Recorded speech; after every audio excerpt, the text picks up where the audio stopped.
అందరికీ నమస్కారం. నేను పాలకూరి రవి నల్గొండ పార్లమెంట్ నుండి స్వతంత్ర అభ్యర్థిగా పోటీ చేయుచున్నాను.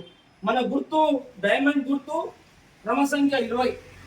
నల్గొండ పార్లమెంట్ నియోజకవర్గ బడుగు బలహీన వర్గాల నా సోదరులకు నేను ఒక విషయాన్ని తెలియజేయదలుచుకున్నాను. విషయం ఏమిటంటే, నేను గత 14 సంవత్సరాల నుండి బీజేపీ పార్టీలో క్రమశిక్షణ కలిగిన కార్యకర్తగా పనిచేస్తున్నప్పటికీ అకారణంగా అమానుషంగా కులం పేరుతో దూషిస్తూ పార్టీ కార్యాలయంలో నాపై దాడి జరిగింది.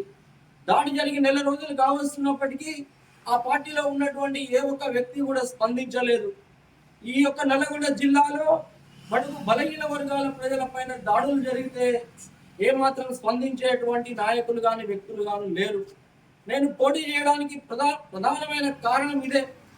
మనలో చైతన్యం లేదని చెప్పేసి రాజకీయంగా మనల్ని ఎదగనీయకుండా అణచివేయడం, కులాల పేరు పెట్టి దూషించడం, వీటన్నిటికీ ప్రధానమైన కారణం ఏంటంటే మనకు చట్టపరమైన భద్రత లేకపోవడం.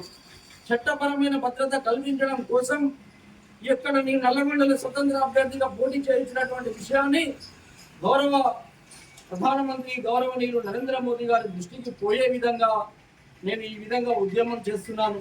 దయచేసి నల్గొండ పార్లమెంట్ నియోజకవర్గానికి సంబంధించిన బడుగు బలహీన వర్గాల సోదరులారా, డైమండ్ గుర్తు మీద ఓటు వేసి మనలో చైతన్యం ఉందని మనం నిరూపించుకోవాల్సిందిగా మీ అందరిని నేను వేడుకుంటున్నాను.